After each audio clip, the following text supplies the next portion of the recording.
Buenos días a todos. Vamos a dar inicio a la charla del ciclo Los egresados tienen la palabra. El invitado de hoy es Munir Andrés Jalil. Munir es egresado del programa de pregrado de Economía de Univalle. Posteriormente fue investigador en el Banco de la República, hizo su doctorado en la Universidad de California.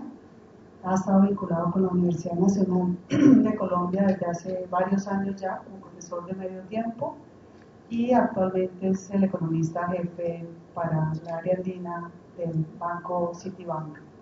Bienvenido, Munir. Siempre que has podido colaborarnos has estado dispuesto. Muchas gracias por sacar un tiempo y estar aquí, compartir tus experiencias y presentarnos uno de tus análisis, uno de tus trabajos. Gracias por estar aquí de nuevo.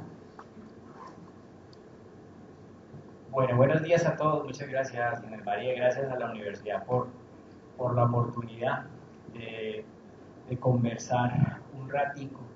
Estos espacios para desahogarse, pongámoslo así. Y de alguna forma, pues también contar un poquito de historias y el trabajo que uno hace todos los días. Déjenme empezar con eso. Dado que este es un espacio de egresados tienen la palabra, contarles un poquito pues de mi background, qué hice yo acá y básicamente qué hago yo en el sitio. Yo comencé a estudiar acá en el año 93, me gradué en el 98, me contaba Inés María que ya el año entrante cumplo 20 años de haberme graduado de la universidad. No existían estos edificios, estoy sorprendido de ver toda esta parte nueva. Yo la considero nueva, para muchos de ustedes es simplemente normal. Cuando comencé en el 98 a pensar en qué quería hacer yo con mi vida, creo que eso es importante. La opción de ser profesor en la Universidad del Valle por el resto de mi vida era una opción. Una muy buena opción. Yo me veía siendo profesor de la universidad el resto de mi vida. Y esas cosas del destino, porque eso sí son cosas del destino, por esa época tuvimos un curso de econometría de la maestría aplicada, en economía aplicada, que lo estaba dando una profesora de Bogotá. Y fue por ese intermedio que surgió la oportunidad, llamémoslo así, de aplicar para un trabajo en el Banco de la República. El Banco de la República, una institución que hasta ese momento en los concursos siempre eran uniandinos, eran entre uniandinos. Y me consideraron para el concurso, me hicieron un examen acá, me tocó ir acá en Cali. Luego después supe que no podía hacer o no les parecía a ellos que a alguien le pudiera ir tan bien en un examen, entonces de cuánto fue que se copió, entonces traigámoslo para Bogotá. Vamos a hacer el examen en Bogotá. Yo no había entendido para qué me tocó ir a Bogotá, me fui y me repitieron el examen. El cuento fue que tuve la oportunidad en ese momento y se formó una de las primeras YES, de esos momentos que ustedes van a tener en su vida profesional, en donde tienen que tomar una decisión. Y en ese momento yo me había presentado acá para el programa de jóvenes estudiantes que les daban la opción de ser profesores y luego aplicar con los programas y los fondos de la Universidad del Valle a un doctorado y estudiar. Y me surgió en ese mismo momento la opción del puesto en el Banco de la República, algo que, estoy sincero, jamás me ha pasado por la cabeza. Se da la primera y en ese momento, después de mucho pensarlo, dije, bueno, pues vamos a probar el Banco de la República, vamos a probar Bogotá. Nunca había estado fuera de la casa, ni siquiera para un intercambio, entonces fue un cambio bastante duro, llegar a una ciudad, llegar a un grupo de gente que pues en donde había alguien de provincia, yo, ¿no? Caleño. Y pues abrirse fue una experiencia en ese sentido maravillosa. Hice los 2 años que tocaba hacer para aplicar para la beca del banco para irse a estudiar, y en ese momento se dio otro de esos momentos de bifurcaciones que ustedes se van a encontrar en su vida, y es, si toman esa decisión, trabajan un tiempo y se van a ir a estudiar y aplican, ¿para dónde se van a ir a estudiar? Dentro de las universidades que yo apliqué, Hubo universidades que en teoría me recibieron que eran para muchos mucho mejores a la que yo me terminé yendo. A mí me recibieron para hacer estudios de doctorado en el London School, donde estudió Carlos. Me recibieron en la Universidad de California en Berkeley, que es la que queda cerca de San Francisco. Me recibieron en la de Los Ángeles y me recibieron en la de San Diego, que no conoce nadie. En la de San Diego fue a donde yo me fui a estudiar. Y la razón por la que yo me fui a estudiar a esa universidad es porque pues, en esos últimos años yo había descubierto de alguna manera que tenía ciertas habilidades por el área cuantitativa, por lo que tenía que ver básicamente con econometría. Y en la Universidad de California en San Diego estaba la gente con la que yo veía el potencial de trabajar. En ese momento 2 profesores, uno de los cuales me ofreció un puesto antes de que yo dijera que iba para allá. Me mandó una carta, Clive Granger, Premio Nobel de Economía, y me escribe y me dice, yo quiero trabajar con usted. En ese momento no se había ganado el Nobel, pero igual pues que le dijeran a uno eso de ninguna otra universidad, nadie me dijo nada. Entonces yo le dije a Clive, pues no lo conozco, pero lo he leído y lo admiro mucho. Yo le dije, pues sí, you got me at hello, ¿no es cierto? De una, listo, eso ya es tú. J, el antiguo del banco, se enojó, Orlando Vargas, el gerente técnico del banco, se enojó. Todos querían que me fuera para otro lado. Pero yo dije, no, es que aquí yo ya tengo la posibilidad de trabajar con alguien. Y así se los dije a ellos, si ustedes se acuerdan. Les dije, alguien que se va a ganar el Nobel.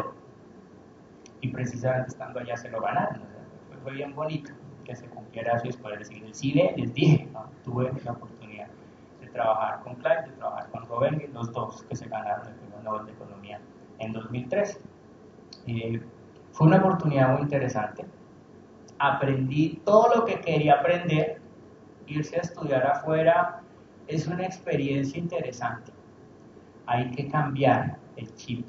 No es lo mismo que estudiar acá. O al menos en mi caso, yo tuve que cambiar el chip. Acá yo estudiaba, ¿sí? Y era de los buenos, ¿sí? Pero allá usted está con una mano de gente en donde todos son muy buenos. Todos son muy buenos. El programa en mi época recibían 14 personas en el doctorado. Eran 2 norteamericanos y 12 extranjeros. Una buena cantidad de asiáticos y éramos 3 latinos, un brasilero, un mexicano y yo. Y ahí vino otro momento de esos de tomar decisiones. ¿Y yo qué voy a hacer? Me voy a ir con los latinos y con mis amigos brasileros que quiero mucho y mi amigo mexicano que quiero mucho. Y conversando una tarde y por cosas del destino y de la suerte me tocaron puros compañeros asiáticos para compartir la oficinita en donde estaba estudiando. Y yo dije, voy a hacer algo, voy a seguir la trayectoria, lo que haga un asiático lo hago yo.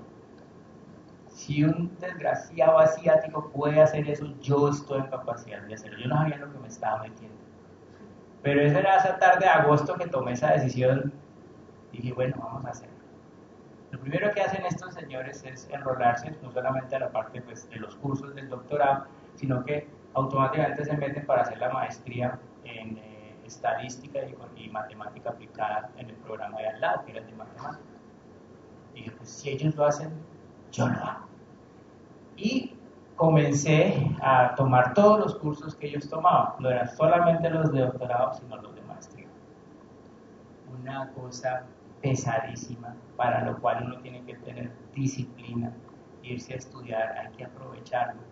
Yo, la experiencia del doctorado, esos 4 años que estuve allá, es de la experiencia más maravillosa que he tenido en mi vida. Aprendí a enseñar. En ese mismo momento, para colmo de males, porque todos los asiáticos lo hacían. Dije, todos dan clase, y yo, pues yo también voy a dar clase.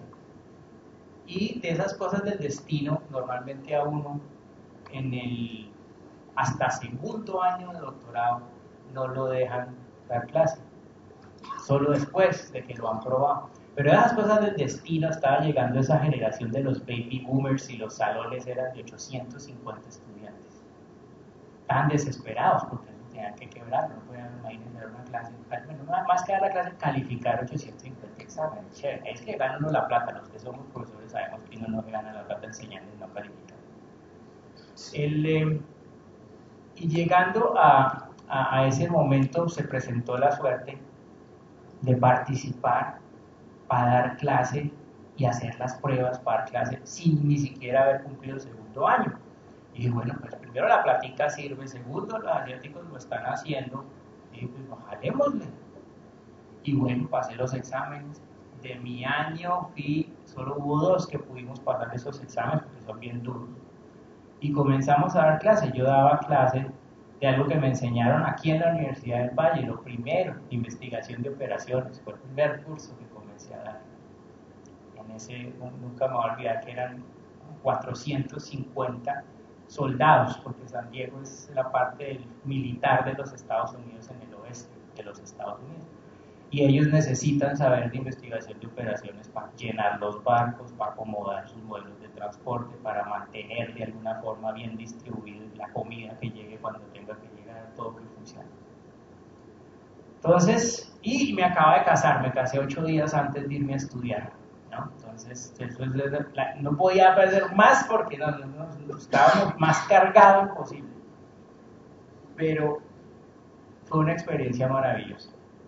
Más allá de soy sincero, de lo bonito que era San Diego, pues eso era horrible porque todos los días son preciosos, todos los días no hay nubes, todos los días es azul y uno tiene que estudiar. Y uno tiene que empezar a estudiar con ese juicio que es absolutamente necesario adquirir. Y uno no ve nada distinto de lo que uno en teoría ya aprende acá. A mí me parece chistoso, porque uno le enseña micro, el micro. ¿Qué más, cole? Con más cole. Econometría, la misma cosa. Y macro si hay pelea, porque macro todavía no hay consenso, es parte de la charla que les voy a dar ahora. No tenemos un consenso aún hoy, y mejor después de 2009 sí que menos.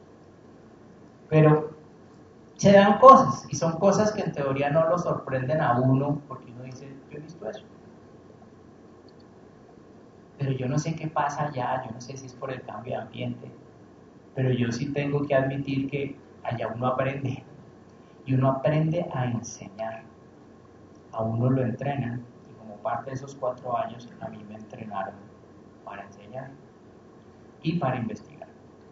Los últimos 2, que es la peor pesadilla, están buenos los 2 primeros porque se están tomando cursos y luego ya toca sentarse a escribir y a pensar. Ese momento del doctorado, estoy terminando mi doctorado y viene otro momento de bifurcación. ¿Qué voy a hacer? ¿Me quedo o me devuelvo? Con mi esposa, que también es egresada acá, nos cuadramos en el segundo semestre y todavía estamos allá 22 años después. Quién sabe quién tiene más resistencia. En fin, pero más allá de eso, nosotros siempre hemos dicho que queríamos volver. Decimos, no, hay que volver, hay que de alguna forma poner nuestro granito de arena. Y mi puesto en ese momento y mi percepción en ese momento, para que entiendan cómo uno en la vida profesional las cosas van cambiando. Yo me veía de investigador en el Banco de la República el resto de mi vida, así como me vi acabando la carrera profesor en la Universidad del Valle el resto de mi vida.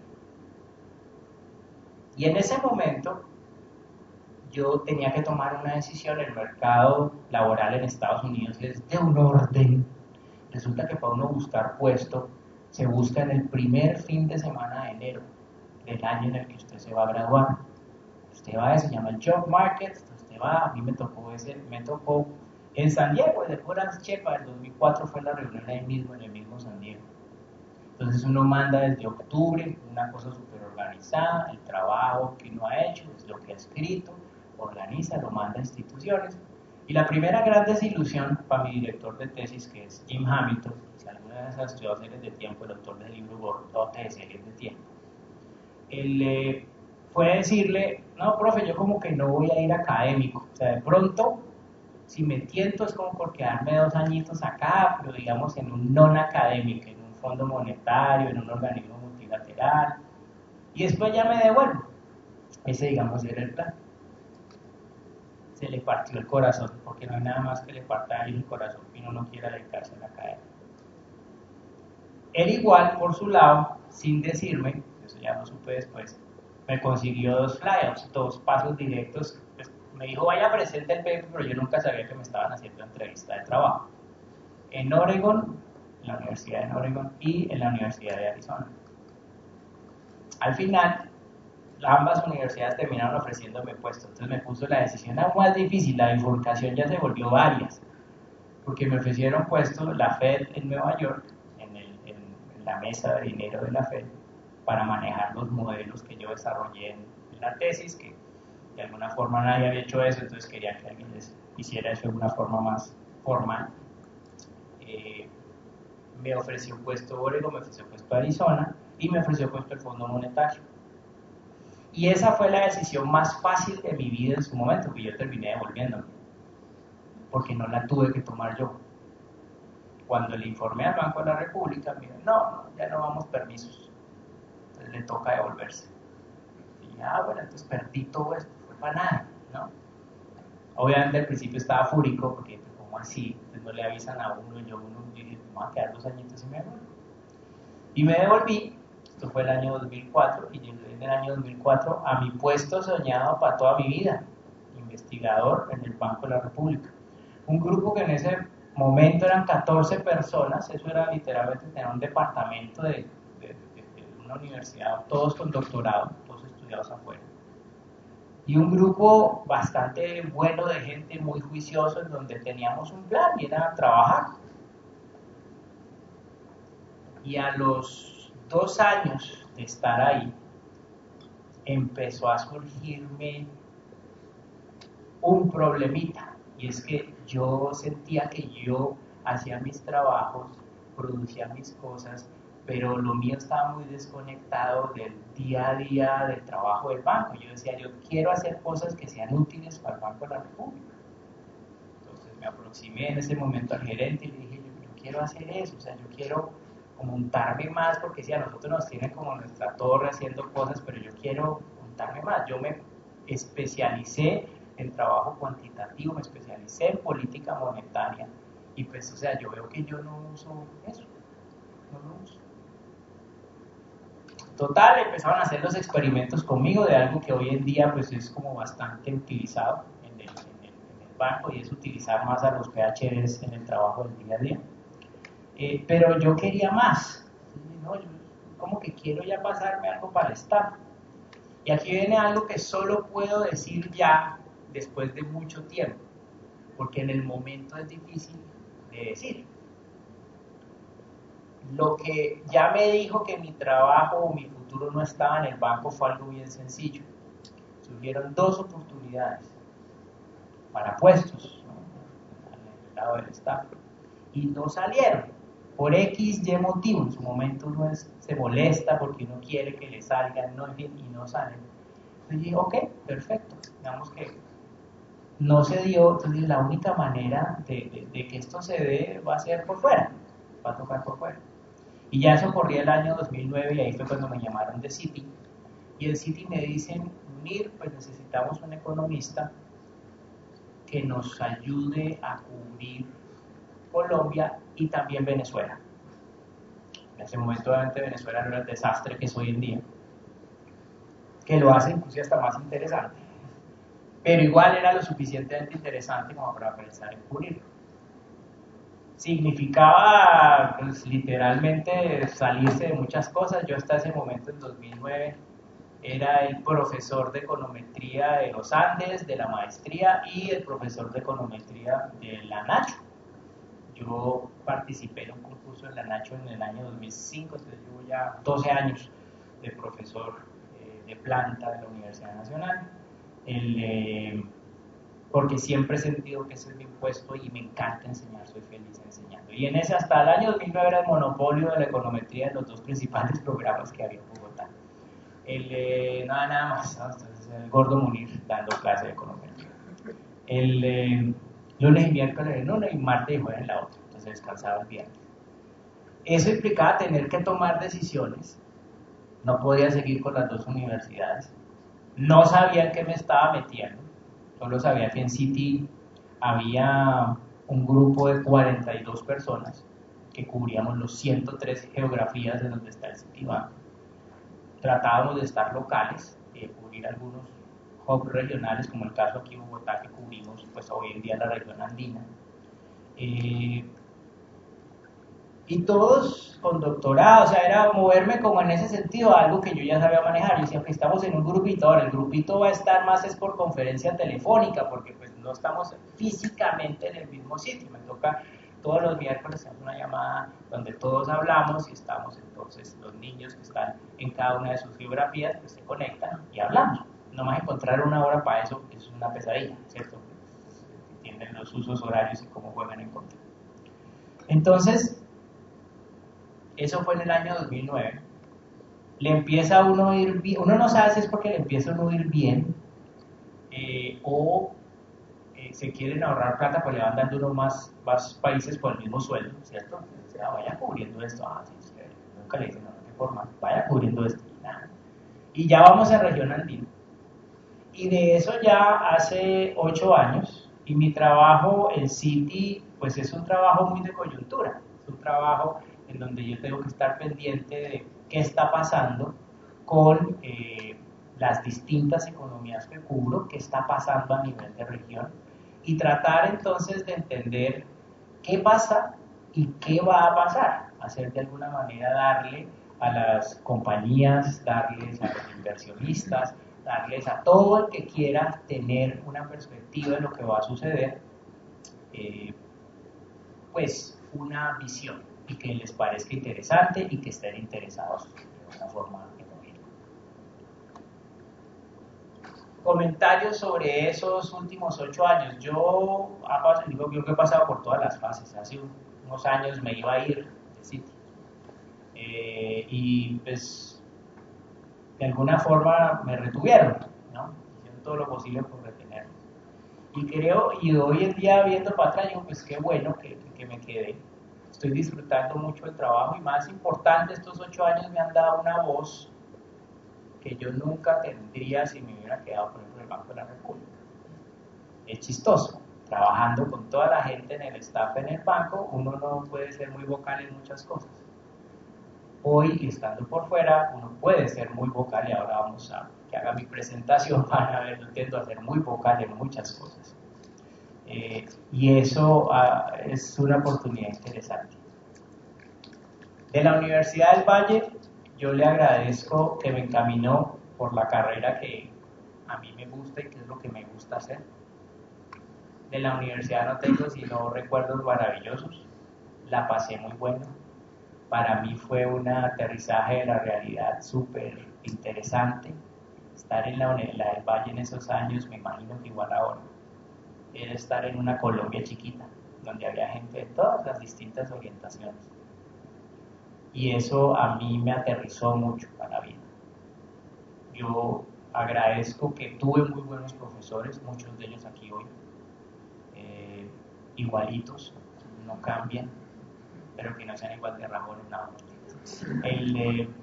Pero en ese orden de ideas yo sí creo que fue un muy buen comienzo para lo que yo considero ha sido una carrera que me ha hecho feliz y algo en lo que estoy feliz haciendo, que es este trabajo que yo hago hoy.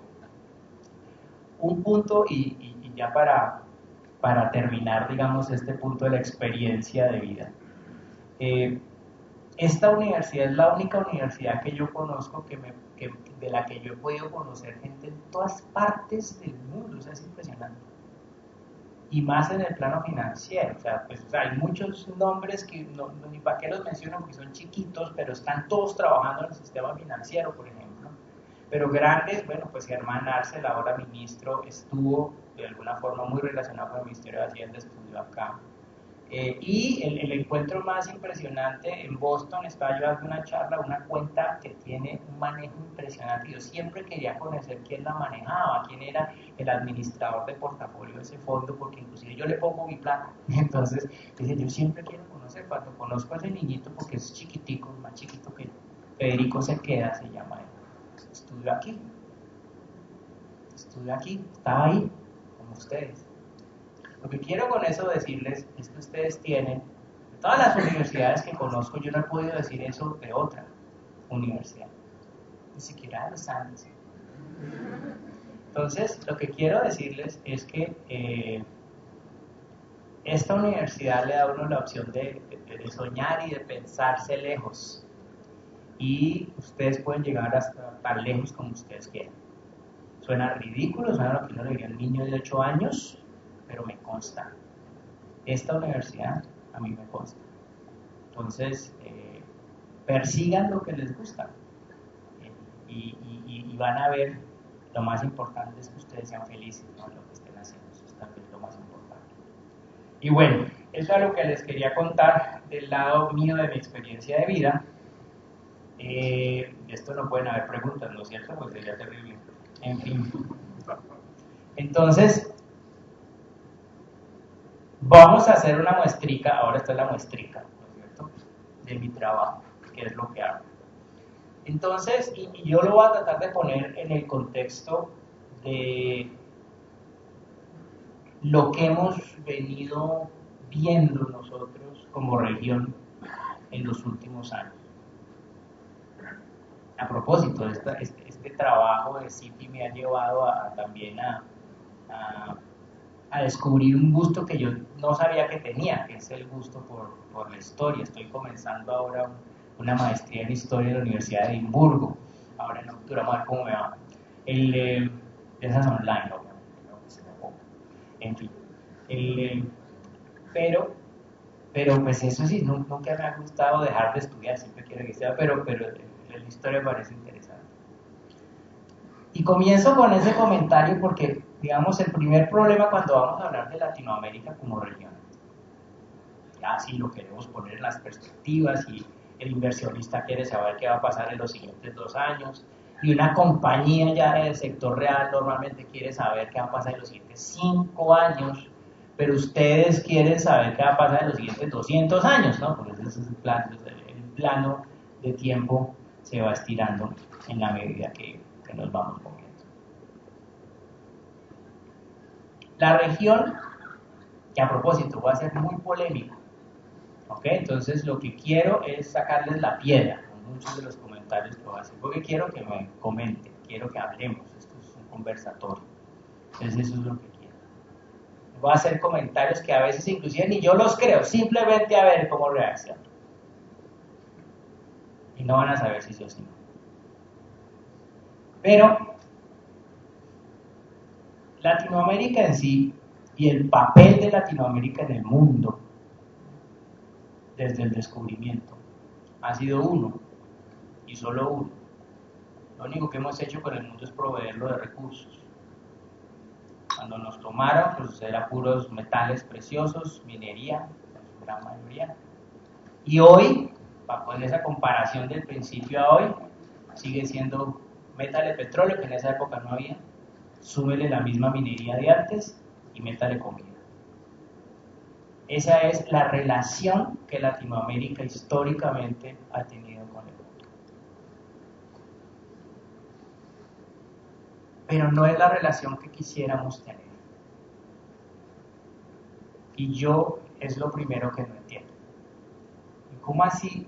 Llevo toda mi vida tratando de mantener una relación que ha sido de vender bienes básicos, vender productos mineros, pero no es lo que yo quiero.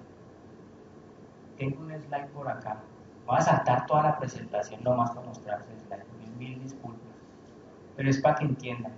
Esta mañana yo me bañé, entonces uno se baña y sale lleno de ese vapor de lo que sea, y entonces uno se mira en el espejo y uno se ve lindo.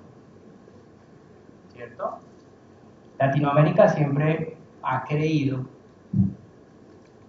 que uno es un Superman. Yo me veo en la ducha, yo me veo rubio, ojiazul, de tez blanca, lindo y musculoso. Pero la realidad de la región es que nosotros somos un chapulín colorado. Y nos ha costado trabajo aceptarnos. Todavía no nos aceptamos. Todavía creemos que podemos hacer otras cosas. Y eso está bien. Y aquí a nivel regional yo he visto esa discusión, pero no me voy. De pronto, sí me desvió lo suficiente, vemos esa discusión. Pero si nuestro papel es producir commodities y nuestro papel ha sido producir commodities, la primera pregunta que hay que hacer es, ¿será que nuestro papel a futuro como región es seguir produciendo commodities? Bienes básicos. O sea, estamos, pues, de alguna forma, es nuestro futuro y no hay nada que podamos hacer. Yo creo que no hay nada que podamos hacer. Nada. Vamos a hacer iPads, vamos a hacer iPhones. Ya eso empezaron a hacerlo hace 30 años que nos llevan. La última fábrica que teníamos en Costa Rica para hacer chips de Intel desapareció porque se la llevaron para Malasia. ¿Significa eso que somos unos perdedores? Porque no podemos hacer iPads, no podemos hacer iPhones, porque no tenemos desarrollo en tecnología. Le contaba a Inés María y a Carlos ahora que una de mis charlas favoritas es cuando me invitan al TESMUN, que son estas charlas del modelo de Naciones Unidas. Entonces van niños de colegio, ni siquiera son universitarios, están apenas en sus últimos años de colegio. Y yo siempre arranco esa charla haciendo una pregunta, porque como allá son niños de colegio, todavía no han definido, no han llegado a esa primera decisión que yo qué carrera voy a estudiar. Les pregunto, ¿cuántos de aquí les interesa la agricultura como para vivir de eso? ¿Cuántos de aquí? Nadie me levanta la mano. Y son auditorios de 400. Y nadie levanta la mano. Si nuestro futuro, y ahora voy a dar argumentos por los que veo que ese puede ser nuestro futuro, va a continuar estando en la producción de bienes básicos, ¿no deberíamos tener más gente interesada en eso? Porque si no le metemos gente a eso, pues ese sector no se va ni siquiera a poder desarrollar. Y cuando yo hablo de agricultura, es que yo no hablo de agricultura pensando pues como el modelo de pancoger de siervo sin tierra, ¿no? Yo estoy pensando básicamente en una agricultura que se podría hacer para responder a una necesidad que tenemos en el mundo, y es que no va a haber suficiente comida en el mundo para producir y para alimentar a las personas en el futuro. Y Latinoamérica es la única región del mundo que está en capacidad de producir esa comida. Pero no nos estamos preparando para eso. Aquí en mi época, lo chévere era que estudié ingeniería de sistemas. Tenían cosas de informática. El año pasado, el gran anuncio lo están haciendo, cantando a los cuatro vientos en las propagandas que uno ve del gobierno, es que llegaron con Wi-Fi a 1000 y pico de municipios en Colombia. El profesor Robert Gordon, de la Universidad de Northwestern, se escribió un libro muy bueno, esto es un poquito largo, 620 paginitas, pero sabroso, sobre el crecimiento y decrecimiento de la economía norteamericana, de 1820 para acá. Muy interesante. Y una de las cosas que encuentra el profesor Gordon es que en el periodo 1920-1970, el crecimiento de lo que llamamos los economistas la productividad total de los factores en los Estados Unidos fue monstruoso, fue impresionante. Y que del 70 para acá, de la época en teoría que ha aparecido todas estas tecnologías de la información, de la época en que apareció el internet, de la época en que es que a ustedes les tocó fácil. En mi época apenas había un email, empezaba apenas los navegadores, Netscape era el que usaban. Pero más allá de eso, una de las cosas que él documenta en ese libro es que el crecimiento de la productividad total de los factores Del 70 para acá no le llega ni a los talones ese crecimiento de 1920 a 1970. En una época en que no había computadores, en una época en que no había Wi-Fi, en una época en que no habían iPhones, no habían iPads, escasamente eran calculadoras y eran de jalar así la palanca. ¿Qué hizo que los Estados Unidos crecieran tanto en ese periodo? Esa es la pregunta. Y eso es algo que yo siempre extrapolo para nuestras economías. Y yo digo, pero es que estamos muy descachados. Lo que encuentra el profesor Gordon en ese libro es que los factores que generan ese crecimiento impresionante de la productividad de los factores y el crecimiento económico asociado a los Estados Unidos en ese periodo de tiempo consistió en varias cosas, todas ellas sencillitas. Primero, llevar servicios públicos a todos los Estados Unidos, agüita, garantizar unos servicios públicos. Aquí tenemos Wi-Fi en los 1000 y pico municipios. ¿Cuántos municipios tienen agua potable? Todas las prioridades mal.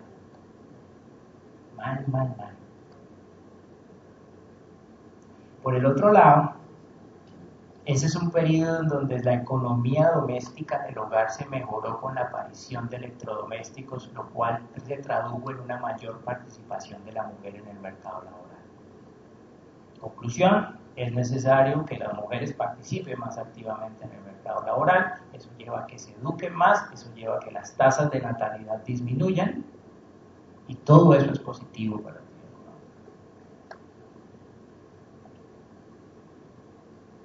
Colombia tenemos de la región, podemos orgullosamente decir que tenemos una de las participaciones femeninas más altas en el mercado laboral.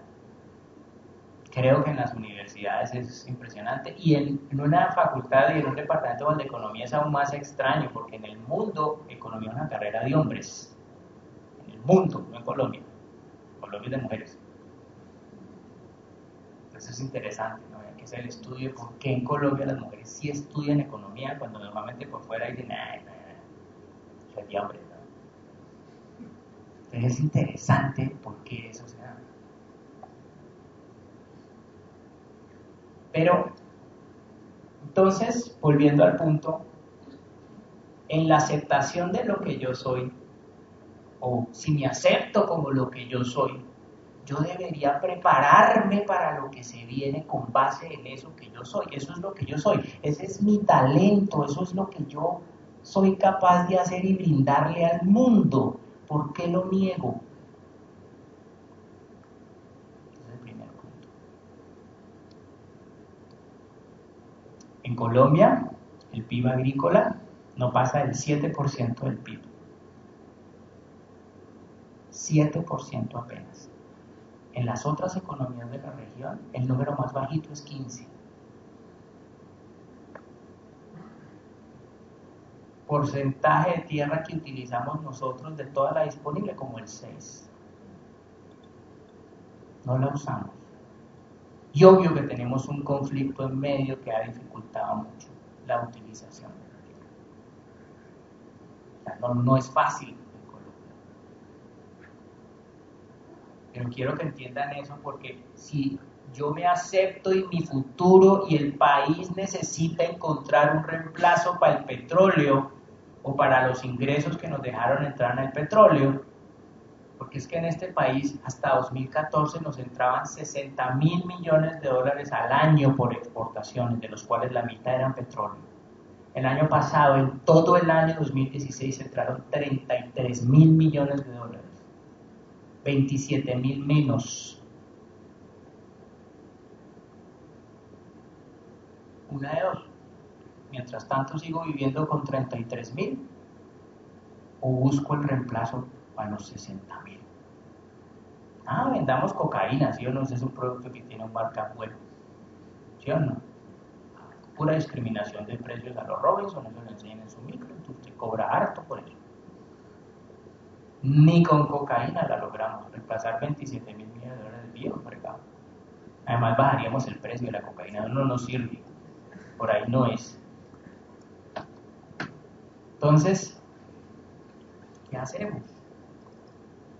¿cómo vamos a conseguir esos 60.000 millones de dólares que yo vendía antes y a los que me acostumbré? Porque el país se acostumbró a vender 60.000 millones de dólares. Entonces hoy en día llevamos vendiendo 33. Entonces, ¿qué hacemos? Ah, pues hay que vender otras cosas. Ah, listo, bueno, don Paisa, dígame pues qué quiere vender usted. ¿Y a dónde lo quiere vender? Ah, es que yo siempre vendía a Venezuela, yo siempre, no, pues sí, en Venezuela hoy en día no hay mercado, en Ecuador tampoco. ¿Qué hacemos? ¿Para dónde vamos? ¿Qué vamos a producir? ¿Cuál es ese producto? Créanme, si lo supiera no estaría aquí dando charlas, estaría dedicado a eso. Los economistas somos genios, 5 minutos después no servimos para nada de esas cosas para adelante. Si es para adelante, vayan al indio amazónico, tiene más conocimiento, más insight. Hay muchas personas que juegan a ser profetas. De cada 8 profetas habrá uno bueno, entonces, ¿cuál es el bueno? Es bien complicado. Nuestro trabajo no es ese, nuestro trabajo es diagnosticar con base en lo que hemos visto hasta ahora qué es lo que está pasando. A ver si ese entendimiento nos puede dar una idea de qué podemos sugerir hacia adelante que se puede hacer. Eso es lo que a mí me parece interesantísimo del economista. Pero esa ausencia, esa capacidad o esa incapacidad de en serio pues hacer buenos pronósticos, a veces nos la critican mucho. A mí el pronóstico que más me preguntan es el del dólar. Todo el mundo quiere saber a dónde va el dólar. Y todo el que medio sabe de finanzas sabe que pues el dólar es un proceso martingale que ni el peligro se puede pronosticar. Pero igual me lo preguntan. Y ahí donde yo no tengo un número del precio del dólar. Y yo sé que mi pronóstico del precio del dólar está mal. No sirve para nada. Pero hay que hacer pronósticos. La gente necesita como tener ese asidero. O con base en ese pronóstico dice, le creo, o dice, no, eso va a estar más alto, o dice, eso va a estar más bajito. Cada quien se forma una percepción alrededor de ese número. Yo a veces me siento en este lado del mundo que mi trabajo es como hacer horóscopos. No es como acuario, y va contándose. Cuidado con los, ¿no? O sea, uno va mandando ciertas cosas. Pero es un trabajo interesante. Imagínense ustedes haciendo horóscopos, es interesante. Es un trabajo chévere.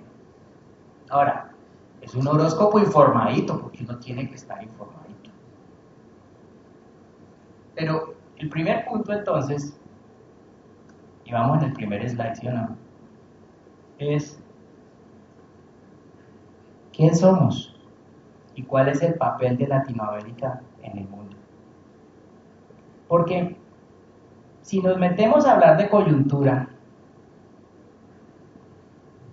esto que estamos viviendo hoy en día, nuestros papás lo vivieron, nuestros abuelos probablemente lo vivieron, y antes de eso siempre se ha vivido.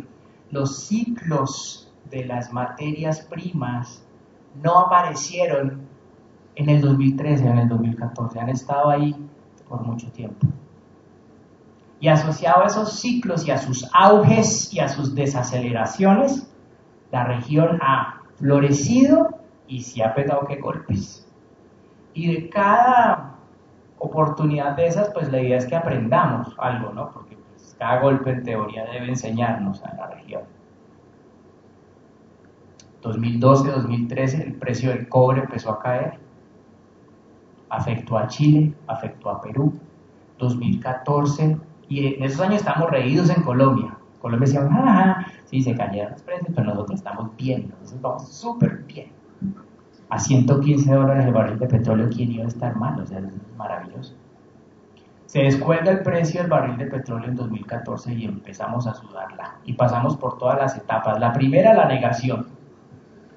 No, esto es transitorio. La caída de los precios, esto no va a durar. El gobierno hace una reforma tributaria, es más, le pone fecha de vencimiento a esa reforma tributaria en 2014. Esto es tan transitorio que hagamos unos impuesticos que se vencen en 2018. Esto no va a durar. El precio va a volver a 100, tranquilos. Ya 2015, 2016, ay, hijo de madre, como que se me fue la mano. Se me van a vencer primero los impuestos. Me toca hacer otra reforma tributaria para volver permanentes muchos de esos impuestos. Miren, el manejo de una economía se asemeja en muchas cosas al manejo en una casa. Ustedes tienen sus suelditos, ustedes tienen sus ingresos, ustedes tienen los gastos de la casa. Y uno es humano, todos somos humanos aquí. Si uno empieza a entrarle más plática, uno empieza a cometer el error casi siempre de creer que esa plática va a seguir llegando todos los años. Uno nunca ve una bonanza como una bonanza, sino como un cambio de nivel para siempre. Entonces, nos empezó a llegar más plática, vimos unos años divinos, la región Latinoamérica observó un periodo 2002 hasta 2012, divino, esos 10 años, esa década fue hermosa. Gracias a la mejora en precios de commodities, vimos una buena dinámica, vimos inversiones a la región, se creó clase media. Alguna vez peleando, porque con él siempre es peleando, con Eduardo Sarmiento, allá en la Escuela Colombiana de Ingeniería. Él hablando de la necesidad, la imperiosa necesidad que teníamos básicamente de que el dólar se fuera a 5.000 pesos para que este país se desarrollara. Los niños que estaban allá sentados, y yo pues con mis tendencias que claramente no son como pensando pues que el dólar se tenga que ir para 5.000 pesos, les decía, ok, pues si el dólar se va a 5.000, la inflación ¿a dónde se va? ¿Y ustedes saben quiénes sufren la inflación? ¿Los ricos? No, eso siguen comprando, eso se quejan. Ah, qué cosa tan horrible, está carísimo, pero igual lo compran. ¿Quién sufre la inflación en un país? La gente pobre. El que al final no le alcanza el sueldo y ya no puede comprar más ese producto. Entonces ellos decían, no, pues es que claro, a los ricos les encanta que los Apples estén baratos y que los carros estén baratos. Cuando el dólar estaba a 1.800, no había pasado el choque. Y yo les decía, ¿usted cree que a ellos les encanta? Ellos odian eso. Ellos odian que todos tengamos la posibilidad de comprar eso ahora. No hay nada más maravilloso que poderlo chicanear. Lo tengo y ustedes no. Fríguense.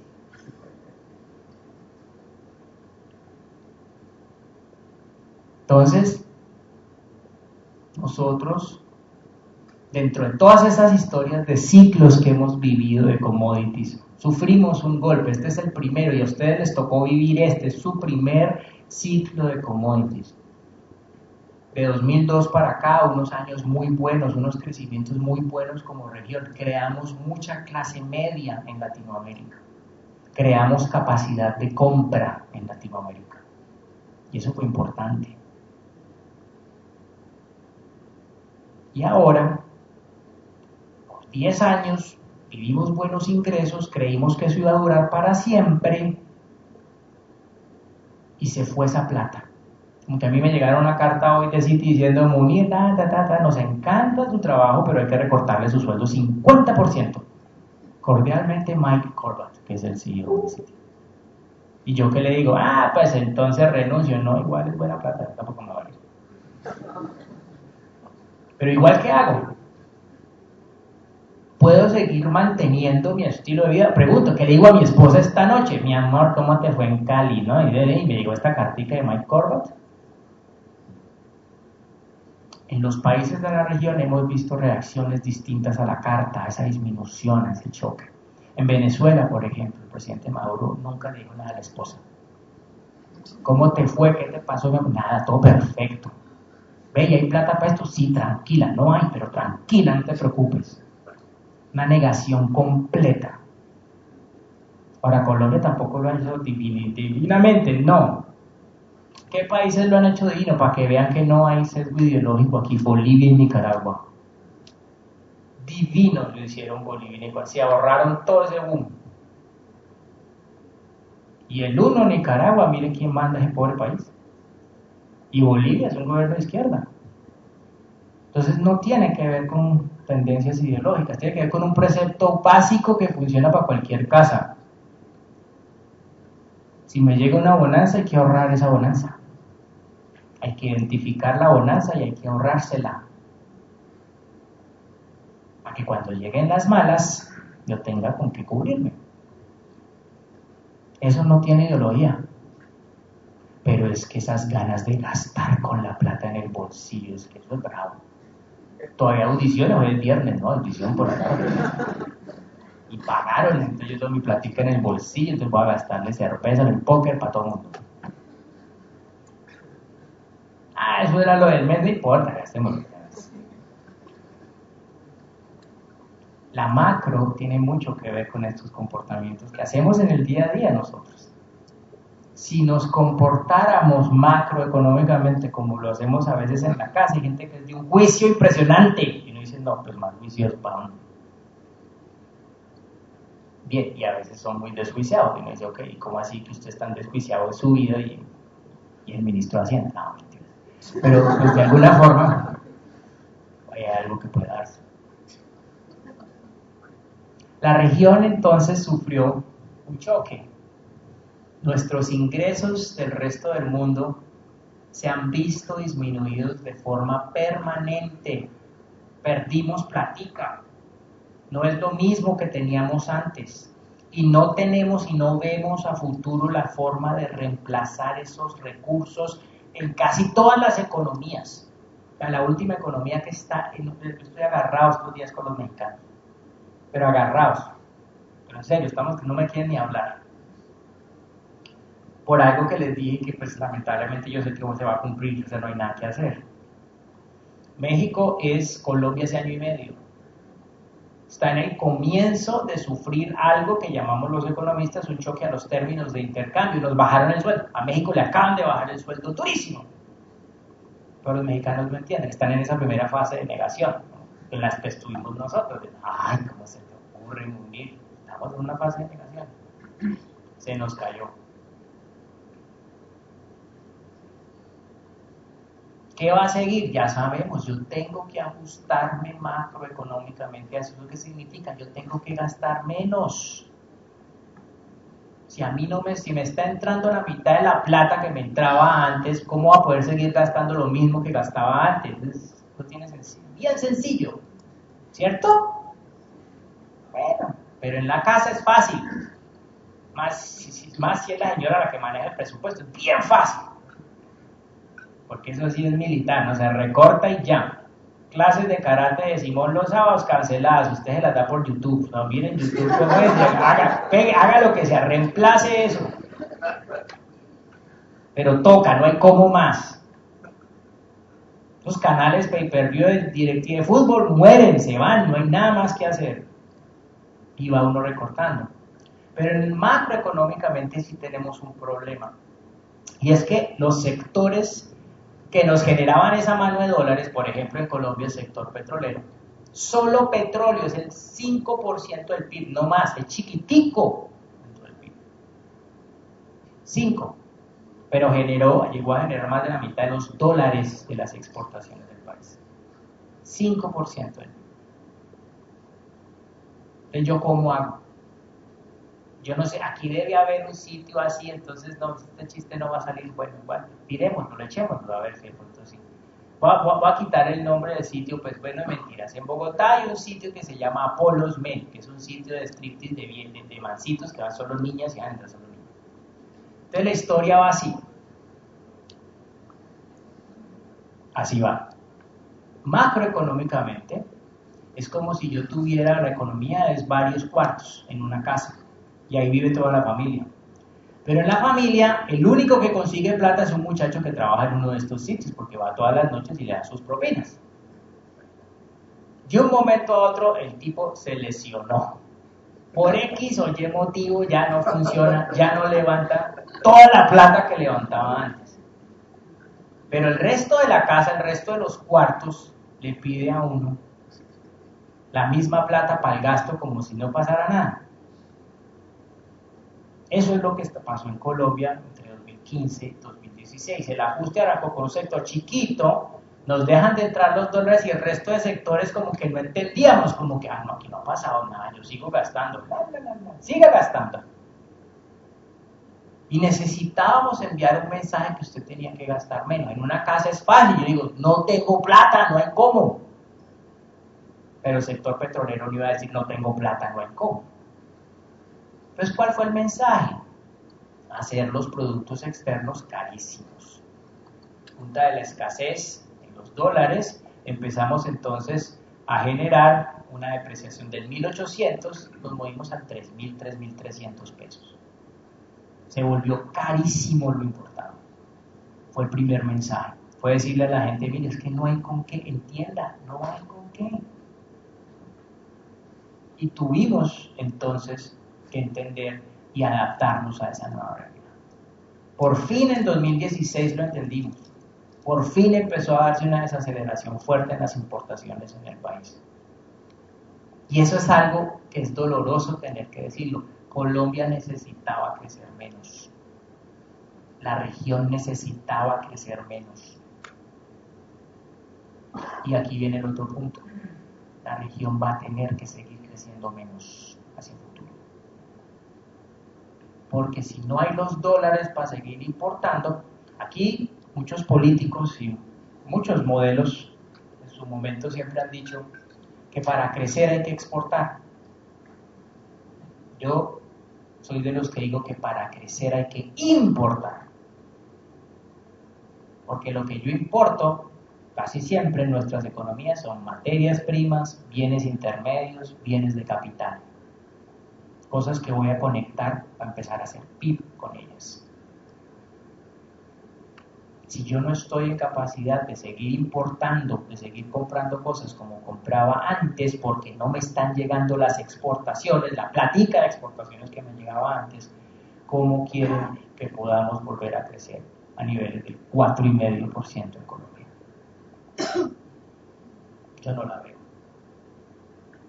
Este país no puede volver a crecer a niveles del 4,5%, a no ser que volvamos a importar 60.000 millones de dólares. Para lo cual necesito exportar 60.000 millones de dólares, para lo cual necesito encontrar un reemplazo de un producto que pueda vender y del que pueda conseguir por 27.000 millones de dólares. El cálculo que hace el DANE de cultivos ilícitos y cuánto se genera de PIB en cultivos ilícitos, bien o mal hecho, lo que sea, ¿cuánto está dando? Como 3.000 millones de dólares al año. Como 0,8 del PIB, más o menos, de lo que está. ¿Cuánta cocaína hay que hacer en una casa? Ni con ese incremento de cultivos. Entonces, necesitamos urgentemente pensar en cuál va a ser el reemplazo de ese dinero si yo quiero que el país vuelva a crecer. ¿Por qué necesitamos que el país crezca? Para seguir generando clase media, para que la velocidad de generación de clase media no se frene, que ya está frenada. Eso que vimos entre 2012 y 2012 fue importante, fue bonito. Y necesitamos en ese orden de ideas volver a recuperar ese ímpetu, pero para recuperar ese ímpetu yo necesito exportar más. Sus clases de macro les dicen que eso está garantizado con la depreciación, que teniendo el dólar a 3.000, a 3.300 pesos, ya eso es, yo no necesito nada más. Y en cierta forma eso es cierto, a nivel bien agregado. Pero entiendan que cuando ustedes salgan a su vida real, la pregunta es, bueno, ¿y de dónde? ¿No? O sea, en serio, ¿qué vamos a producir? Porque son 27.000. O sea, ¿qué estamos haciendo? Si estamos más barato. Colombia está más barato en este momento. Eso es cierto. El cambio que se dio de cuando estábamos a 1.800 pesos a 3.000 pesos, hoy en día, sí es un cambio importante. Sí nos ven baratos. Mi sueldo es irrisorio para estos desgraciados allá en Nueva York. Y mejor después a 3.000, no, pues qué maravilla, no me gasto nada pagándole a este hombre. Entonces sí nos hacemos más baratos. Pero ¿qué vamos a vender? ¿Y a quién? Históricamente en el pasado ese vecindario Venezuela-Ecuador era el vecindario. Pero desde que decidimos y nos especializamos y esa esquina de Sudamérica, Venezuela, Colombia, Ecuador, nos volvimos igualitos en términos de que nuestro principal producto de exportación es el petróleo, pues todos estamos fregados.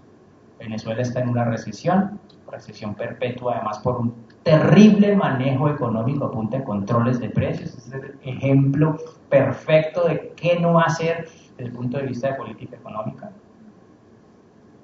Y un Ecuador que sí va a estar saliendo de recesión este año, pero tiene ese problema de la dolarización, que es que son enfermos. Eso es, yo les digo y a veces se enojan, yo digo que llega el colmo, esa es su depravación. O sea, la dolarización para ellos es el principio social, es el contrato social por excelencia que tienen en Ecuador. Lo demás no importa, lo único importante es que estén dolarizados. Y uno dice, ay, pero tan chévere ser dolarizado, ¿no es cierto? Chéverísimo, todo aquí en dólares, ¿no? Pagamos dólares y manejamos dólares y hagamos todo en dólares. Pero usted pierde la capacidad de hacer política monetaria. Usted no tiene ya un banco central que sirva para nada de eso. Usted además no imprime los dólares, aunque aquí en la Galería Alameda imprimen, pero no alcanzan a imprimir suficientes. Yo necesito tener una cantidad de dinero en circulación para que la economía crezca. Y ese es un trabajo del Banco de la República, por ejemplo. Él está siempre tanteando cuánta es la cantidad de plata que se necesita para poder comprar el PIB. Eso no es fácil llevar el trabajo no es exacto. Es más, ningún banco sabe exactamente cuánto se necesita tener impreso para poder comprar el PIB. Usted va probando, usted va frenando, entonces usted acelera la generación de dinero y si vio, uy, se aceleró la inflación, va frenando, ¿no? Usted va haciendo un manejo para tenerlo ahí. Y de vez en cuando para poder hacer edificios, ¿no es cierto? Es lo que yo digo en el Banco de la República, ¿no? Esa es la Luis Ángel Arango, hay que pagarla, entonces ese es el dinero que se imprime entre la 1 y las 2 de la mañana, nadie sabe. Señores. Entonces,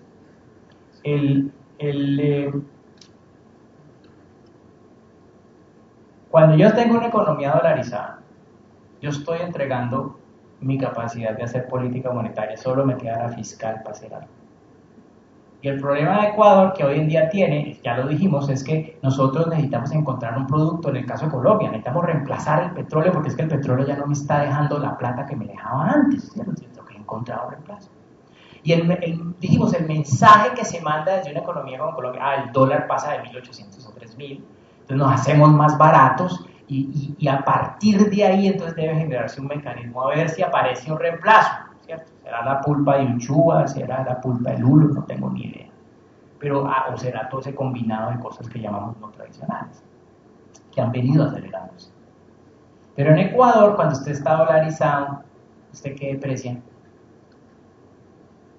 Usted vende petróleo en dólares, todo lo vende en dólares, listo, entonces ¿qué? No, pues que está en dólares, no puedo depreciar, yo no soy la Fed, yo no puedo generar nada. Entonces, ¿cómo voy a mandarle yo a la economía ecuatoriana el mensaje de hay que hacer otra cosa distinta a petróleo?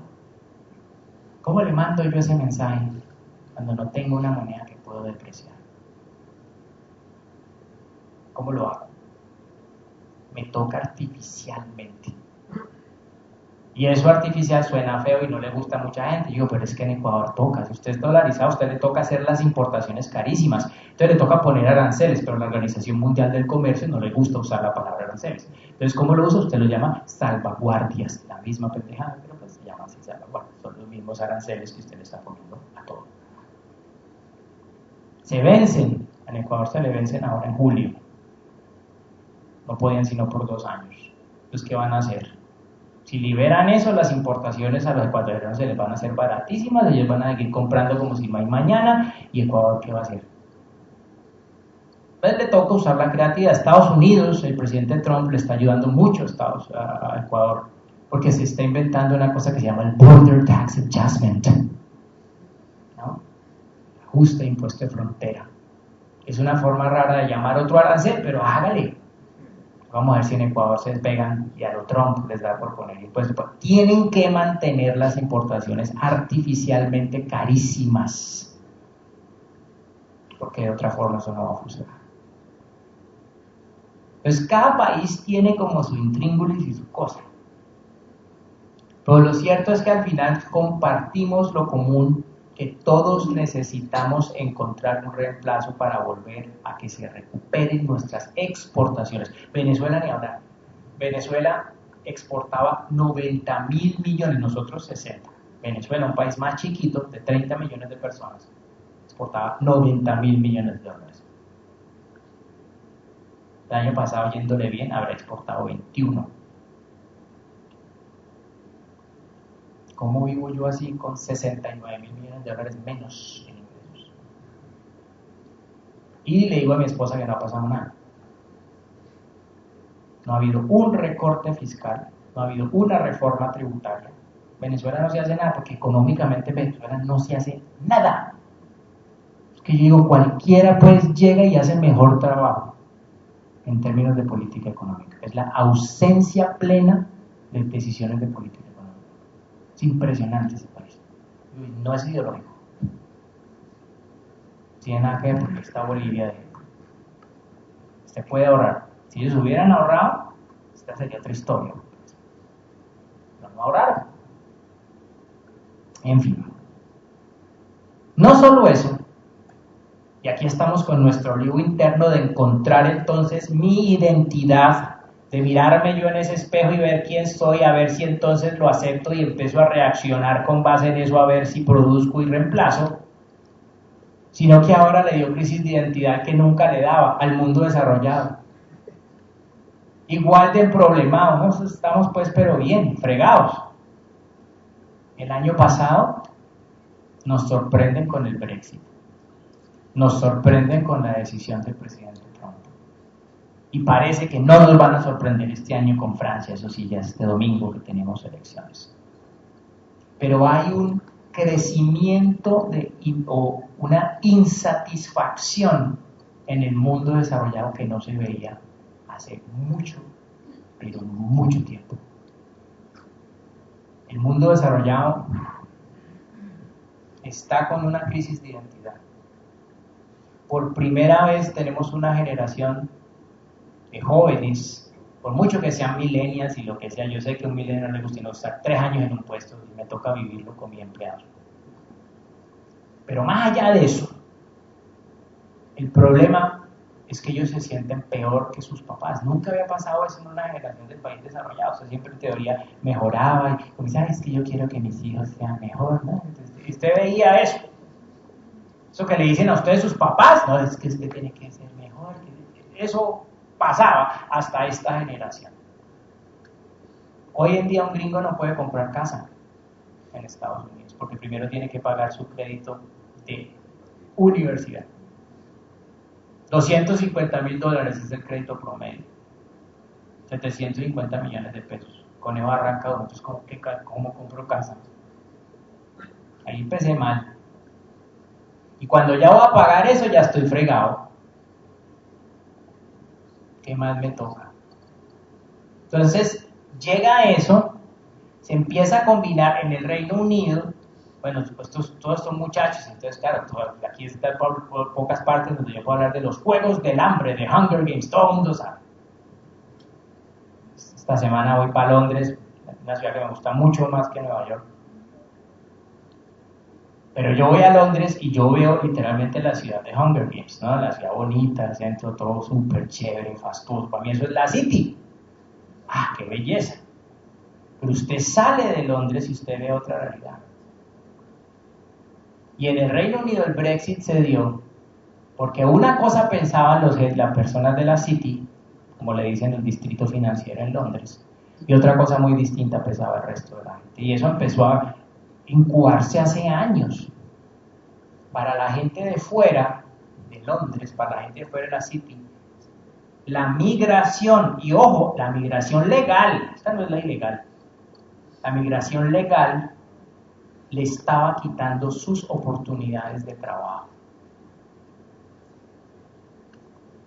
Eso era algo que nosotros no habíamos visto en mucho tiempo. Y a hoy, el que los gobiernos de su momento no hubiesen tomado cartas en el asunto para tratar de, o mirar si eso era verdad, o de tratar de ver cómo solucionaban ese problema, eso ha generado un problema gravísimo. Y aquí viene el punto o la lección para nosotros. El problema en el que se metió el Reino Unido con el Brexit, más allá del problema técnico de tener que salirse y deshacer tratados, se generó por un problema de gobernar para un subconjunto de la población. Y nosotros hoy en día en Colombia tenemos que aprender esa lección, aprenderla. Gobernar en Colombia hacia futuro significa y empieza por el reconocimiento de la otra parte, sea en cual sea de los dos bandos en los que yo esté. Y hoy en día eso no lo estamos viendo. ¿Por qué? Porque listo, por hoy bien, por hoy voy ganando la pelea. Ay, me dieron la plata los gringos. Ajá. Eso no sirve para nada. Yo tengo que pensar a más mediano y largo plazo. Y eso significa que yo tengo que gobernar para todos, más cuando hay tan alta polarización como la encontramos en un país como Colombia. Yo no puedo gobernar solo para unos, porque eso se va incubando y después se me devuelve. El futuro de este país depende de ese reconocimiento de que podamos pensar hacia adelante. El proteccionismo, eso que ustedes, me imagino que todavía hay economía clásica acá, ¿no? En fin, entonces eso que ustedes aprenden en economía, a mí me dio Harvey economía clásica. No existe Harvey, ¿no? Entonces, proteccionismo, no leía eso de mercantilismo. Qué cosa tan impresionante, ¿no? Y hoy en día vuelve y juega. Vemos en Trump una amenaza proteccionista. Vemos en Trump a alguien que quiere cerrar. Vemos en Marine Le Pen, la candidata francesa, que parece que no va a ganar este domingo, unas ganas de cerrarse también. De decir Francia para los franceses. Y en Estados Unidos, como dice el presidente, Make America Great Again. ¿Qué pasó? ¿En dónde falló? Porque nosotros estamos jugando a abrirnos. Mentiras, Colombia no. Colombia, esto es una vergüenza, yo soy sincero. O sea, si el objetivo era abrirnos, qué vergüenza Colombia. Mal. O sea, ahí sí yo digo, no, chévere Perú, uff, qué país para abrirse rápido. Chévere Chile, uff, rapidísimo. Hasta Ecuador. País que es súper dictatorial, donde maneja un señor todo. Aquí nos da un miedo. Nos hace así pensar en un tratado de libre comercio con Asia. Hace 15 años que están firmados en Chile y en Perú. 15 años. Y aquí, hace 3 semanas, estaba con el ministro de Comercio y su gran anuncio es: estuvimos en una feria en Japón. Y pues una feria, sí, chévere ir a una feria. Muy útil. Se enojan, es que en serio, ¿cómo estás en una feria cuando los otros ya están volando? Sobre todo con las avanzadas, que es lo importante para negociar, que esa es otra cosa que en Colombia no hemos aprendido. No sabemos negociar esos tratados de libre comercio. Por ejemplo, México, el tratado de libre comercio que firmamos con México. Intercambio comercial con México antes del tratado, prácticamente nulo. Firmamos una cláusula en donde decimos que van a poder entrar los vehículos hechos en México 0 arancel. Perfecto. ¿A cambio de qué? ¿Sí o no? Lo más obvio. Te voy a entregar mi mercado de vehículos nacional. Bueno, listo. ¿Qué te voy a vender a ti, mi querido México lindo y querido? ¿Respuesta? No, nada. Intercambio comercial con México el año pasado, $4.800 millones. De 0 a 4.800 millones de dólares. ¿Cuánto fue? Todo pagando nosotros carros porque no entró nada para acá. Tenemos que darnos las de avispados, de todos los países que son disque los avispados. ¿No? ¿Qué hacemos? ¿Cómo mejoramos nuestros tratados de libre comercio? Entonces, esta amenaza proteccionista está combinada también con una tendencia populista en el mundo desarrollado. No puede ser. Populismo en el mundo desarrollado. estuve en Miami, en la Universidad de Miami en una conferencia, y entonces uno de los presentadores era su paper académico fuertísimo, era que él había encontrado evidencia de que el populismo había empezado en los Estados Unidos, por allá en 1800 y pico. Y yo le dije, pues muy interesante, pero pues lo que usted sí me tiene que reconocer, fue lo que yo le dije, es que listo, de pronto ustedes se lo inventaron, pero el doctorado en populismo lo tenemos en Latinoamérica. Aquí hemos visto populismos de izquierda, populismos de derecha, populismos de arribas, populismos de abajos. Aquí hemos visto todos los populismos habidos y por haber. Sabemos cómo funcionan. Son propuestas divinas sin explicar el cómo. Empiezan así: Colombia está muy mal. Y yo la puedo cambiar. Yo quiero que Colombia sea lo que fue hace poco, entre 2002 y 2012. Ese es mi objetivo. Vamos a volver a crecer al 5%. Va a haber plata para todo.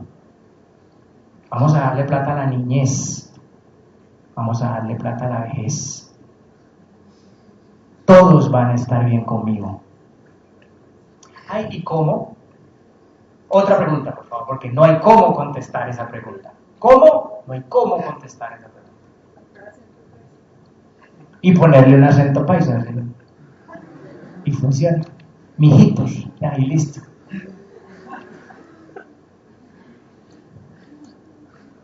Eso funciona. Usted no explica el cómo. ¿Cómo? Ay, vamos a ver. Dios proveerá. Dios está conmigo. Pregúntele aquí al lado, el señor que está al lado mío, un señor grandote. Me encontré que ya con Alejandro Ordóñez en el Andino, impresionante. Estaba comiendo en la plazoleta comiendo del Andino y yo no me había dado cuenta, la gente lo detesta tanto que estaban vacías todas las mesas alrededor. Y yo dije, ve, qué mano de mesas vacías. Y fui y me dice al lado. Y todo el mundo me miraba como que, y yo no me había dado cuenta. Yo llegué cuando miro.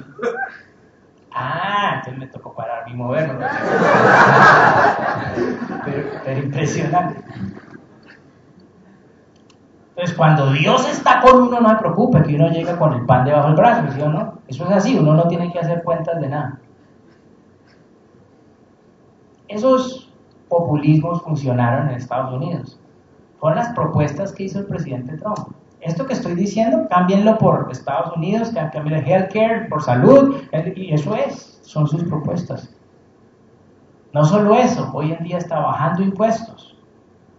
Un país tremendamente endeudado. En Colombia estamos fúricos porque nuestra razón de deuda sobre PIB llega a 50%. En Estados Unidos es 104%. Y allá el anuncio del Señor es que le va a bajar impuestos a todo el mundo, sobre todo a los ricos, que es lo más importante. Pues empezando con él. Entonces, pues qué maravilla. Estamos en un mundo loco. Estamos en un mundo bien loco. Y tenemos que aprender a navegar en esas aguas. Son unas aguas difíciles. En el campo de la macro, sí que hemos sufrido. Porque primero, mucho antes de la crisis financiera, no teníamos un pensum estructurado o un consenso alrededor de un pensum estructurado que sí teníamos en micro, que sí teníamos en áreas cuantitativas. En macro no había. ¿Qué enseñamos? No, pues enseñé macro de corto plazo y macro de largo plazo. Y en corto plazo es el ISLM, y en largo plazo pues es crecimiento y le ponen generaciones traslapadas ahí como para que le quede bonito. Luego aparecen los modelos Dynamic Stochastic General Equilibrium Models, DSGE. Yo estudié eso, no me especialicé en eso, soy experto en estimarlos y soy de los más críticos siempre desde que los comencé a trabajar. Yo decía, esto de cierto no tiene nada. No es su objetivo que sean ciertos. Estos modelos son falsos por construcción y bien falsos que son. Si agentes homogéneos, todos tomamos la misma decisión. ¿Cuándo es así? Yo soy único. En fin. Y fallan los modelos después de la crisis. Y la respuesta entonces es, bueno, vamos a tratar de meterle a los modelos el sistema financiero. Eso es lo que ustedes han visto 2009 por acá, un intento de meterle el sistema financiero a estos modelos. Yo en principio lo que creo, y esto ya es una pelea de metodología que tomé con Boris, yo sí creo que a nivel macro se hace necesaria una simplificación, no necesariamente a través de un modelo dinámico estocástico general, ¿no? Pero sí es necesaria una simplificación para poder tratar de percibir tendencias, saber cómo yo puedo capturar algo de tendencias. Pero a mí me gustaría hoy en día que a la agregación lleguemos más como a través de esos agent-based macroeconomic models, esos modelitos que ustedes son bien de computadora, o sea, usted no tiene a nadie maximizando, ya no necesita derivar, tranquilo, ¿no? Entonces, pero se meten en el computador, usted pone a la gente ahí y usted va sacando patrones. Me gustaría ver eso, pero hay un problema. Yo tengo unos tomadores de decisiones de política, tanto monetaria como fiscal. Y esos tomadores de política monetaria necesitan primero entender lo que les están explicando, ¿no? Si yo tengo un modelo, y a mí lo que me pasaba, por ejemplo, en Banrel, cuando se estaba desarrollando el primer modelo allá, que fue el MMT, y luego el siguiente, que es el Patacón, que fue más complejo, es que con el Patacón yo me rendí, yo les dije, ¡qué bobada! O sea, 168 ecuaciones, de aquí a que yo le explique el mecanismo de transmisión de este golpe a estos señores que tienen más de 60 años, ya perdí. No me van a entender. Y oh sorpresa, hoy en día en el Banco de Inglaterra mataron su modelo de equilibrio general, ya no lo estiman más porque los policy makers decían, no, ¿y eso para qué? Yo no entiendo eso.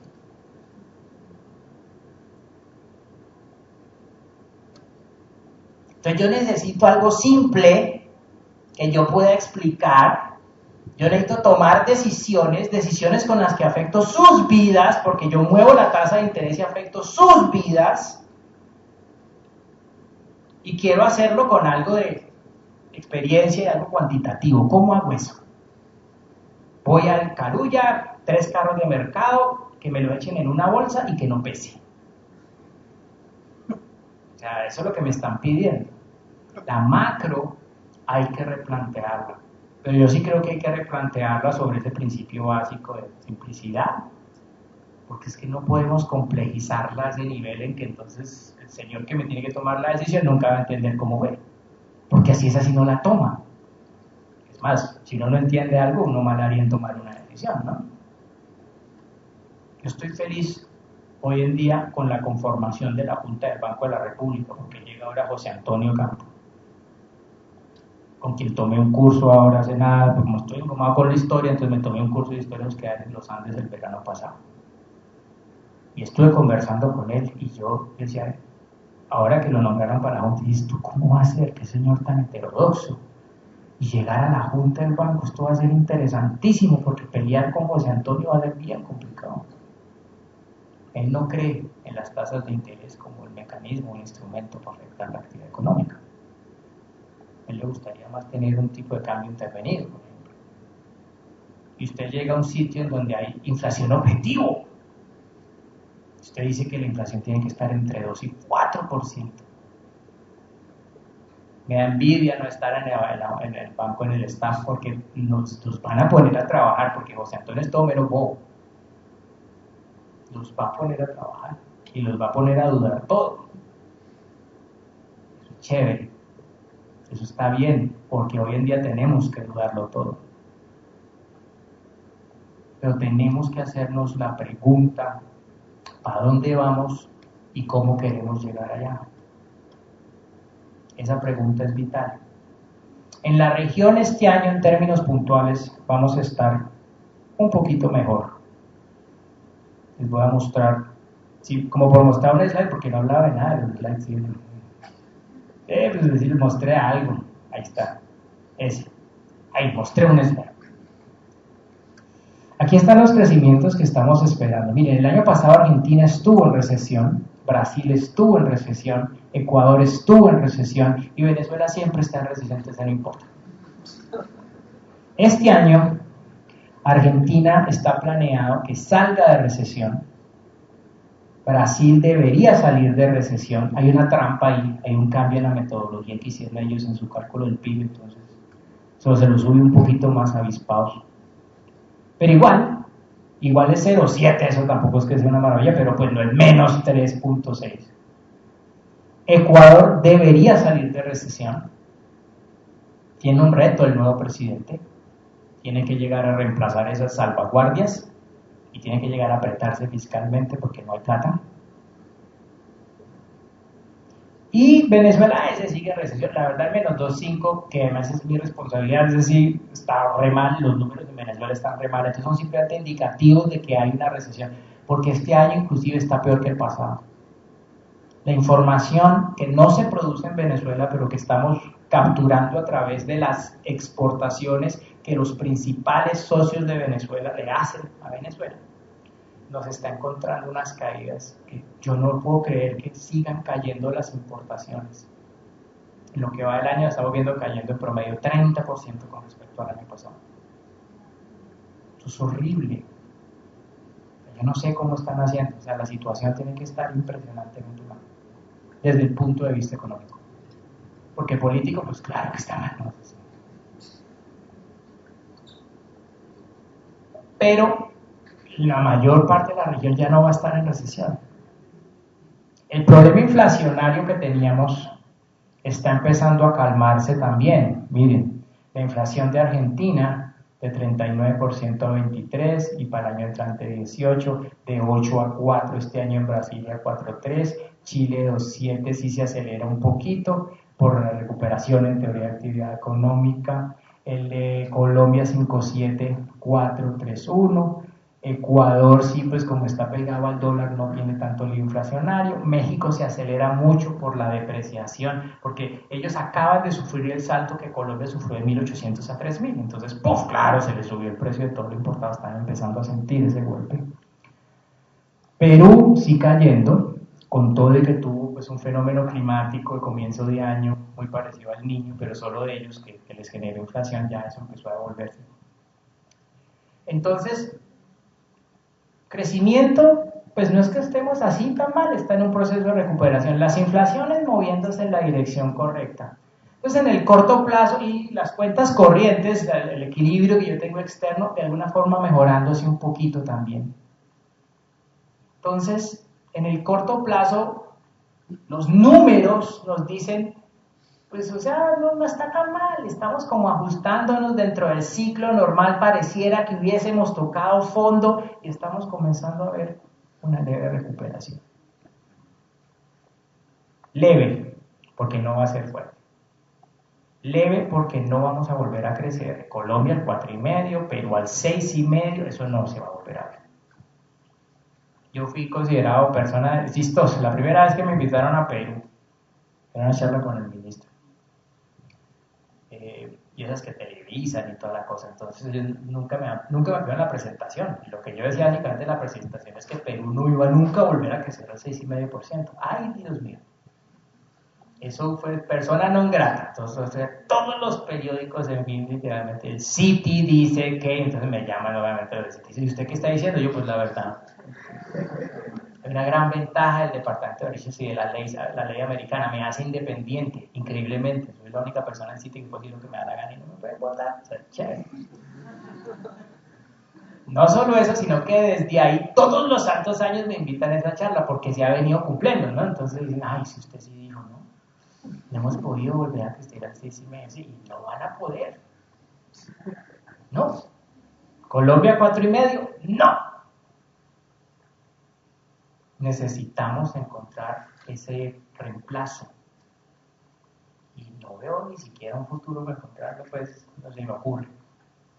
Ojalá parezca rápido en cada uno de los países, ojalá parezca rápido. Pero bueno, como aquí no tengo que hablar de tipos de cambio y ya yo sé que esto es hasta las 12, voy a dejar aquí simplemente porque boté ideas como un vómito. Entonces no sé si hayan preguntas, comentarios y conversamos.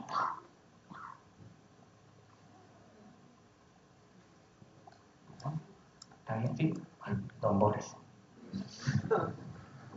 Dos cosas. Una, te referiste al libro de Robert Boron y la idea de él es que obviamente el mundo desarrollado no volverá a crecer a tasas de 1920 y 1970. Sabemos que Colombia y los países de Latinoamérica han dependido de las commodities todo este tiempo. Tú dices que podríamos pensar en la posibilidad de que aparezca por fin algo que nos permita crecer, pero es muy difícil que los países de Latinoamérica crezcan de nuevo a ritmos más altos si el mundo desarrollado no volverá a crecer a ritmos por encima del 2%. Es lo más seguro, digamos, salvo China, y es probable, pero que también ya decreció. Entonces la pregunta es si tiene sentido pensar en la posibilidad de que haya una salida para nuestro crecimiento, o tenemos que aceptar que el crecimiento va a seguir siendo mediocre, que quizás hemos entrado en una nueva época de desarrollo del capitalismo. Entonces, era primero. Y lo otro es con respecto a los modelos complejos.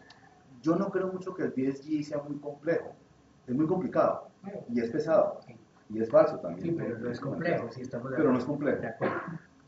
En cambio entiendo que los modelos basados en agentes, Sí, los modelos basados con otro tipo de estructura, sí son complejos, pero es la complejidad que nos serviría realmente para que los hacedores de política tengan más claro qué decisiones están tomando con esos modelos. Los modelos de ESG tienen la desventaja de que los conocen muy bien quienes lo saben hacer, quienes los construyen. Les han ido incrementando, metiendo en el sector financiero, les han incrementado una cantidad de cosas que quizás esos modelos no pueden llegar a producir un acercamiento a lo real, los hechos reales, metiéndole más y más cosas, porque yo creo que ya no tienen la capacidad, digamos, de hacerlo. Entonces, la pregunta es, ¿qué tipo de modelación verías yendo hacia la simplicidad de que hablas? No que sean modelos simples en el sentido analítico, sino modelos que, digamos, que tengan mucha más claridad en acercarse a los hechos reales. ¿Qué tipo de propuesta verías, hacia dónde debería, digamos, el consenso que debería haber a ese nivel? De hecho, allá hay un problema de conocimiento. Los que hacen la política económica tienen una cierta visión de la economía, y esa visión se transforma en modelos, y digamos la transformación que ha habido allí no ha sido lo suficientemente fácil como para entender el mundo cambiante en el que nos encontramos. Ahí tenemos un obstáculo, era esa. Bueno, aquí a la una la termino Por contestando. ahí La primera, yo estoy absolutamente de acuerdo con ese comentario. Digamos que esa es, ¿cómo conecto mi primera parte de la charla con esta? Esa es la encrucijada en la que estamos hoy en día. Llegamos a otra Y. Tenemos que pensar en esa bifurcación. Estamos condenados a repetir y a esperar el siguiente auge de commodities para volver a tener buenos años. Y quién sabe cuándo va a volver a pasar eso. O qué hacemos, digamos, en términos de pensar en un crecimiento a futuro. Hombre, Boris, yo veo el mundo hacia futuro. 20, 25 años a futuro. La mayor parte del PIB se va a estar generando en Asia. Combinado pues entre India y China, usted va a tener ahí la mayor parte del PIB. Lo que hoy llamamos mundo desarrollado tiene pirámides poblacionales invertidas. Ahí no hay crecimiento, como muy bien lo dijiste. Entonces, lo que yo debería estar haciendo es preocupándome por qué comen los hindúes, qué comen los chinos, que no sea arroz plástico, que venden el de uno, si vio el fake news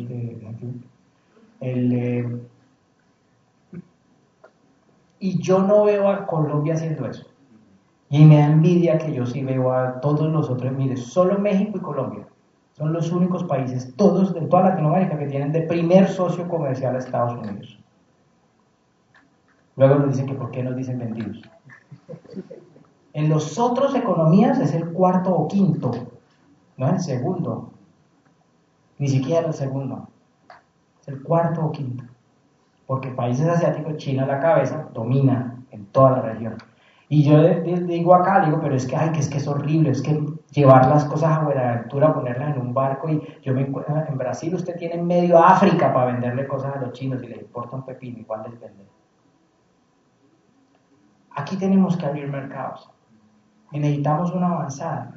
Yo no creo que el papel del gobierno en esto deba ser intervencionista, en el sentido de dar línea y decir es que va a ser la uchúa, no.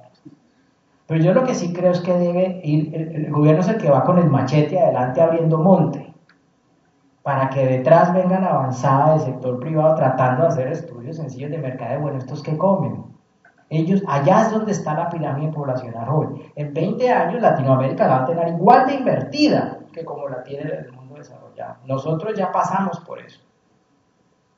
Allá es donde está la juventud, allá es donde está el crecimiento, allá es donde se va a generar clase media. Yo lo pongo así: los chilenos se quejan, son mucho más subidos que los argentinos, pero viven con $18.000 al año y no viven mal. Tal vez los latinoamericanos sabemos que no se necesita tener $32.000, $60.000 al año para vivir bien.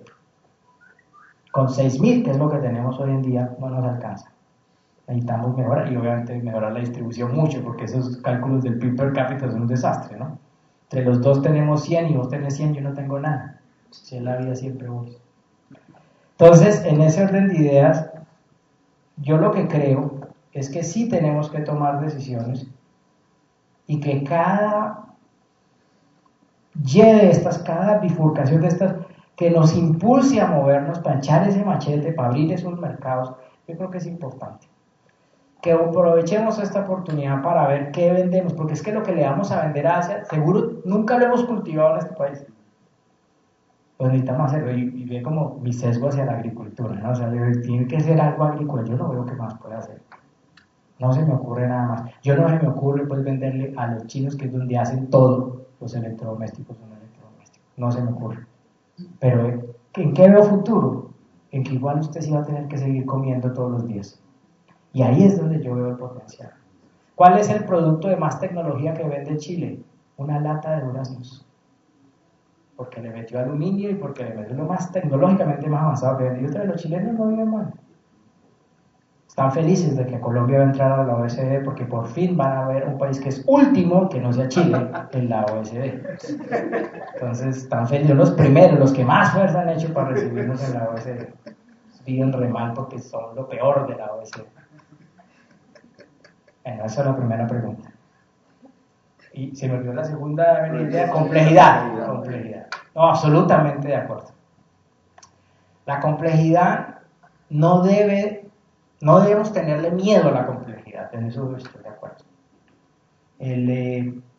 Lo que hay es que saber, y yo he visto trabajos iniciales en el Instituto Santa Fe, en donde se está comenzando a mirar de alguna forma así. Usted que le explica al policy maker, usted lo que le explica al hacedor es: mire, tenemos 4 tipos de agentes, uno que hace esto, otro que hace esto, otro que hace esto, y a partir de su interacción, entonces usted va sacando equivalentes a una IS, a una LR, usted como que va mostrándoles a ellos esos patrones básicos para ponérselos en un lenguaje en el que ellos fueron criados, en el que ellos se pueden trabajar. O sea, ese tipo de puentes se puede buscar a partir de la agregación de ese comportamiento que está simulando en el computador. Yo no sé si ese sea tampoco el futuro, no sé si esa sea la respuesta, pero me gusta más esa respuesta que el 10G, yo en eso estoy de acuerdo. Con todo y que todavía los enseño para criticarlos. Un curso en la Nacho en donde les enseñan los 10G para después volverlos a nada. Pero si uno no los entiende, pues no los puede criticar. Usted tiene que, por lo menos, decir: soy capaz de hacerlo y no me gusta, ¿no? Eso sería lo mejor para poderlo decir.